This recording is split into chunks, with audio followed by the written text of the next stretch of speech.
Okay, I'll talk to you later. Bye-bye. My mother makes me nuts. We know this. Every time she calls, she makes you nuts. What does that mean? Nothing. You just said she makes you nuts. Oh, and your mother's perfect? Newlyweds Paul Reiser and Helen Hunt are mad about you. Wednesdays this fall after Seinfeld. Kmart has a good price on this phone I want for Christmas. The AT&T 705 with 12-number memory. And it has buttons for emergency numbers, too. Police, fire, and pizza delivery. I wish somebody would give me a Polaroid instant camera for Christmas. Why don't you tell Robbie to get you this one step? Yeah, this one step would be 10 steps better than what he gave me last year. What was that? Nothing. I think I'm going to give the money I save shopping here to the needy. Thanks, Mom. I didn't say greedy. Wednesday, Elaine's photo Christmas card reveals all. How come I didn't get a Christmas card? You want a Christmas card? All right, here. Here's your Christmas card. An all-new Seinfeld. Then, on a special Mad About You, it's a Christmas past when the newlyweds first fell in love. You've never been with a man. Why? What did you hear? An all-new Seinfeld and Mad About You, NBC Wednesday. Sitcom, all ye faithful, a Christmas podcast special. And for the fifth time I discussed 25 Christmas sitcom episodes. Please come and listen as we count down to Christmas. You should see Mr. Wilson, Tom Hanks, and Danny Thomas. Sherman Helmsley will return, and we head back to Springfield. We're definitely spending Christmas in Springfield.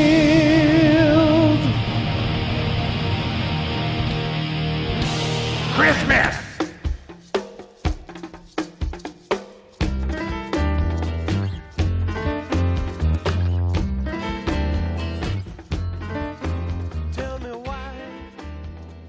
Happy Sunday, everybody, and welcome back to Sitcom, All Ye Faithful, where today, for the 14th straight day, I am here talking about Christmas sitcoms to you. And today, I'm going back to the year 1992. In fact, today's episode aired exactly 10 years after yesterday's episode. The difference is this show was actually a success. Yes, from December 16th, 1992, I am watching the season 1 episode 11 of Mad About You. And I think this might be the first time I've seen a full episode of Mad About You. Now, kind of strange because it was a real big hit show, but I remember, this is 1992, so I am a junior in college. Yeah, I'm a junior in junior in high school in 1992. I am 1 year away from meeting my wife, and I don't think, I'm trying to think in junior year, where was I? For the most part, I'd be home or go to my buddy's house, the same buddy that I went and watched the Pats game today, the same buddy who's on my Fine Movies, Fine Spirits show. I'd be over there, but on Wednesday nights, I'd be home, but I don't think I ever watched Mad About You. And I think it's because it felt like a grown-up show. Like, I'm a kid. I'm a cool kid. I'm rad, But this felt like a show, about grown-ups, though. There's this young couple, they're married, and this is were they yuppies, or is it too late? Is it later in the timeline for them to be yuppies? But they're still yuppies in 92, right? I think maybe they still are today. I don't know. But I just know that I never really watched this show, and yet I know it was a success. It was such a success that it ran from 1992 all the way to 1999, and then in 2019, do you remember, or did you know, that it was just like everything else, Mad About You had a reboot, okay? But here's the weird thing. It was on some weird station that nobody knew about, and I don't think even exists anymore. In 2019, it came back let me look it up. Okay, March 2019, the series was revived for an 8th season by Spectrum Originals. What? I believe Spectrum is a cable company. So a cable company said, we're going to give you an 8th season, and it's going to be on our network that is only on I assume, only on their system. I guess. So it was a 12-episode limited series with Paul Reiser and Helen Hunt both coming back. And it came out in 2019. Many of the main and recurring cast members reprised their roles for the revival. The only one who didn't was Fran, who is Jamie. Okay, I don't even think I knew her name was Jamie through this whole episode. I was like, Helen Hunt, but I don't remember them saying her name. And now when I hear it, I go, oh yeah, Jamie. I remember Paul and Jamie. Paul, like, I know Paul was Paul, and I remember hearing the name Jamie. So most of the cast came back except one person who is in this episode that I talk about today. I have no idea if you can get it or if it's available like streaming anywhere now, because I don't think Spectrum Originals is a thing anymore. Originals. Yes, 2022, Charter announced that it would phase out Spectrum Originals due to rising production costs back in 2022. So I guess they had a couple things, but Mad About You seems like a big deal. And you'd think it would have been a Hulu or a Netflix, or maybe it's even before. Like, no, because they were around by 2022. It's very strange. I wonder if there's a way to watch those today. So if I go to Mad About You, just watch, and look at that. I'm not even really talking about the eighth season, Mad About You. Where can you watch it? You can't. Like, you have to like buy it. It's not available anyway. That is really bizarre that it's not. Oh, it's not on Hulu then? Because I watched today's episode of Mad About You on Hulu. And when I finished watching it, I thought to myself, did I just watch the did I just see a Christmas episode? And I believe I did. Oh, yes. You know what? I take it all back.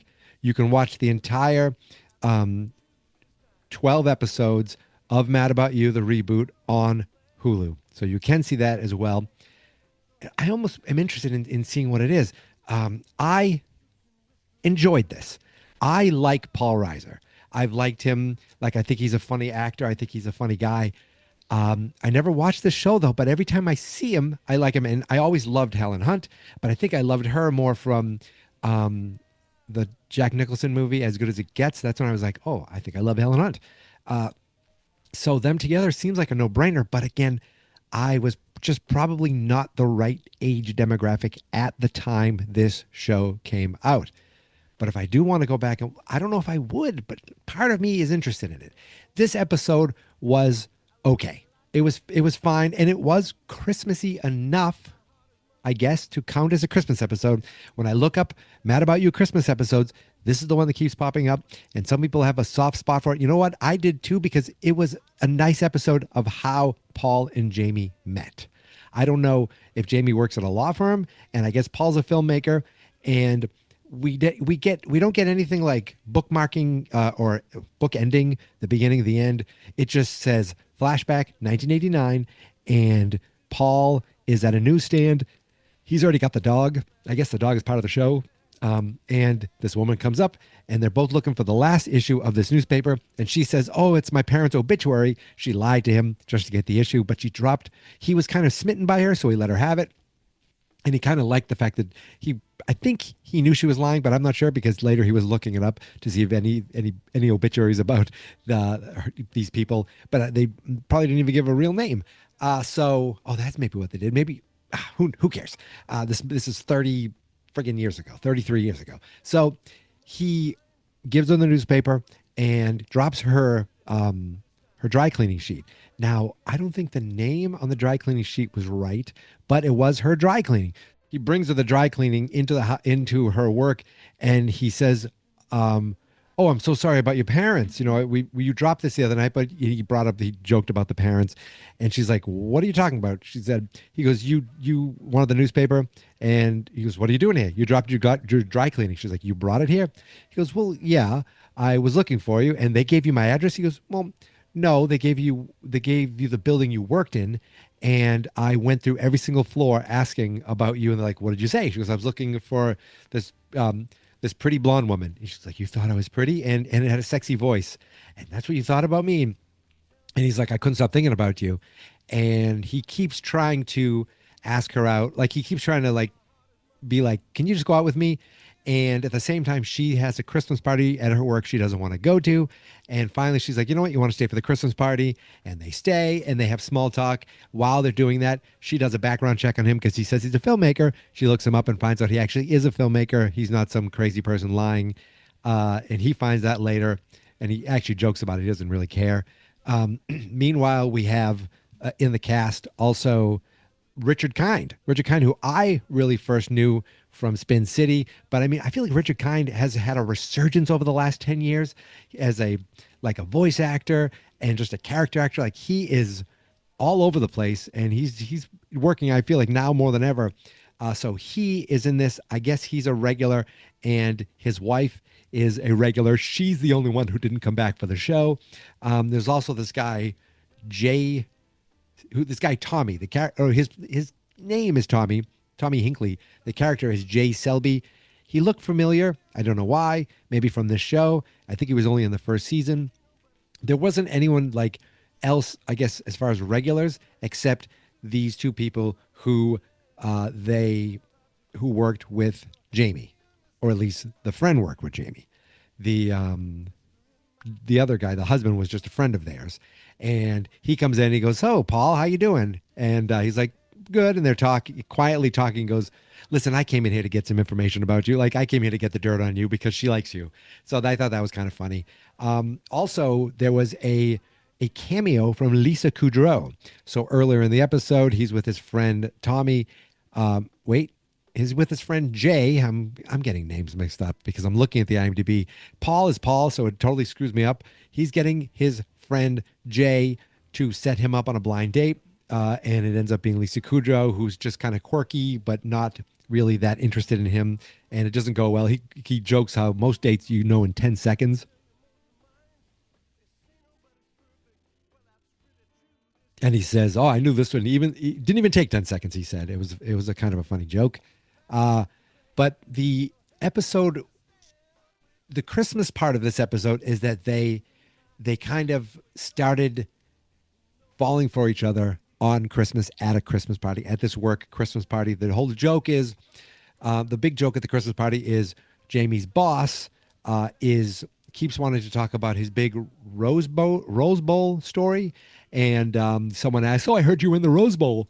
And he goes on to say, "Oh, it was an amazing game. And I just remember when someone got hurt and they called me in to be first trombone." And then you realize his whole Rose Bowl story is being not playing in the game, but playing in the band. It's an important part, but it was just funny that he went on, and he's telling the story later, and everyone's like, "Oh, we've heard it over."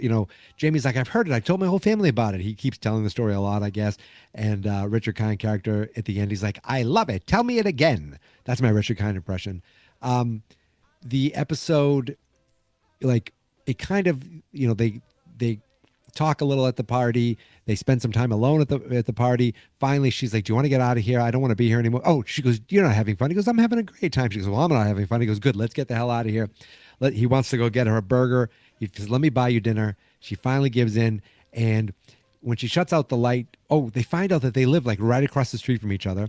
She shuts out the light of her office room, and he looks out and he's like, "What a beautiful city. It's crazy. The city's so beautiful. There's so many millions of people out there, and they'll never meet you. There's people in your building you'll never meet. It's crazy." And I think his romanticizing of the city made her kind of like fall for him. So he turns and they share a big kiss, and he's like, "Did you just kiss me?" She's like, "No." He goes, "I didn't think so." Like, there was these little jokes. He goes, "Did you do a background check on me and look me up?" She's like, "No." He goes, "No, I didn't think so." I'm probably getting it wrong, but it's pretty much what it was. All in all, it was a cute episode. It was Christmassy enough because it was at a Christmas party, and it took place in December of 1989, and the show aired in December 1992. In fact, this was the final episode from 1992, and it was once again an 11th episode. Like, if I look up how many times I did an 11th episode in a row, or in this season, it's crazy. So from Dennis the Menace, from day 8, 9, 10, and 11, 11th episode, 11th episode, 11th episode, 11th episode. Then yesterday, 11th episode, Joni Loves Chachi. Then today, 11th episode, Mad About You. The Office I was off by one. There's been a bunch of 10, and this is the 11th. And it kind of makes sense because all these shows pretty much start at the same time during their season. They have longer seasons, and all of them hit around Christmas time around the same time as far as their episode count. So it makes sense that it's episode 11 or 10. For Abbott Elementary, it was only 7 and 8. For a few others, it was episode 13. But it's just, they're always kind of in that range. So it's not completely crazy that it's, the 11th episode. It's just funny that so many of these shows in a row that I'm choosing happen to be episode 11. And as I said, this aired originally on December 16th, 1992. So let's see what else aired that evening. We're going back to talk about the 4 major networks because at this point, Fox is already thriving especially with its teen dramas. In fact, on Fox this evening was probably a show I think I was watching by then. There was a summer where the summer season of 90210, my brother and his friend started watching, and I said, sure, I'll come over and watch it too. I'd just like to go into my my brother's friend's house. It was fun to do that. And we watched Beverly Hills 90210, and next thing you know, I was watching it, and I was hooked. And then when I started dating my wife, we were watching it together. So a brand new episode of Beverly Hills 90210. It's a totally happening life, so that was definitely a Christmas episode. But I don't do hour dramas, so I'll never discuss it. Then at 9 o'clock, a brand new episode of Melrose Place, also a Christmas episode, a Melrose Place Christmas. Never watched it. My wife never watched it, so we never watched it together. Over on CBS, we had a very special Frosty the Snowman. Excellent. But you'd think there would be a bunch of Christmas specials that night. No, there was one other, the Wish That Changed Christmas. The Wish That Changed Christmas. That was a repeat. When is that from? The Wish That Changed Christmas is from 1991.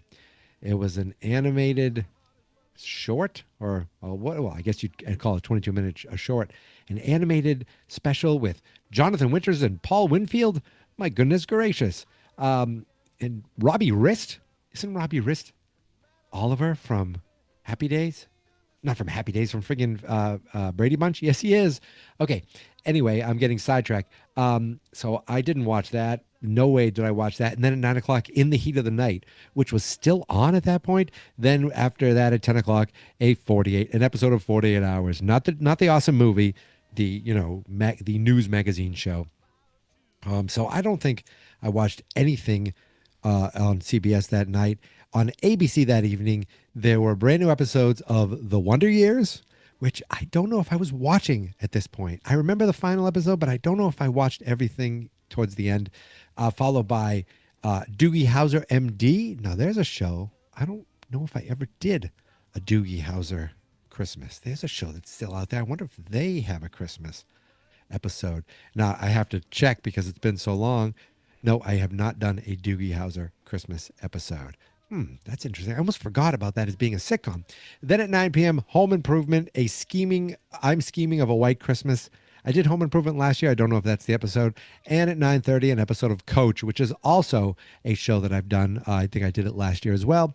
Then at 10 o'clock, something called Civil Wars, The Triumph of DeVille. I have no idea what that is, and I will never look it up again. That's the last time I'm ever going to see it. Then over on NBC, the network of the evening, we have an Unsolved Mysteries at 8 o'clock with Richard Stack, I'm assuming. Weird that that's the 8 o'clock run up to 2 episodes. Seinfeld, you have The Pick, and Mad About You, Met Someone. Now, The Pick. Seinfeld is not on Thursdays yet, so I feel like it's still trying to find its footing. I'm not sure if it's here yet. Wait a minute, I'm crazy. Seinfeld, this is from season 4, so Seinfeld's already like a big hit. I think by season 4, George has decided he's made a terrible mistake in breaking up with Susan. Yeah, I think we're at this point. Seinfeld is rolling. So I don't remember that episode, but I'm sure I watched it. I'm positive that I watched that, followed by a brand new episode of Mad About You, which I promise you I did not watch until this evening, and then a repeat episode of Law and Order, as they say in Massachusetts, Law and Order. I'm looking if there's anything of interest outside of the primetime spot. No, we had Late Night with David Letterman. We had The Tonight Show with Jay Leno. They were both on, I think, NBC still at that point, right? No, nothing else of interest. So that's really it. I thought it was a fun show. I thought it was, I get why it was a hit, because they're both very likable and they're cute together. And that is pretty much what it takes. I think that's like half the recipe right there. You do that, you put them in some wacky adventures, and you give them some wacky premises with you surround them with wacky people, because I feel like they seem both pretty grounded. So you surround them with some weirdos and some silly people, and you have the formula for a sitcom. So that's it. I am done. I am going to head off now into the sunset, but I will be back again for another Christmas sitcom tomorrow, my friends. But until then, you can follow me on all the socials at Geek Mentality, except TikTok, which is Geek Mentality Mike. The Facebook page is Fans Not Experts. The YouTube channel is Fans Not Experts. That's because the website where all these friggin' podcasts are found is fansnotexperts.com. That's it. I'm done. I will see you tomorrow, but until then, thank you for listening and thank you for subscribing. And here is my theme song. This is my podcast, I made it. Geek Mentality's what I named it. And I think you should listen and subscribe, 'cause I'm kinda funny and awesome. I think that I'm worth your time, and I'm kinda handsome. My mom says, please listen and please subscribe. At least listen to this episode. Fans Not Experts.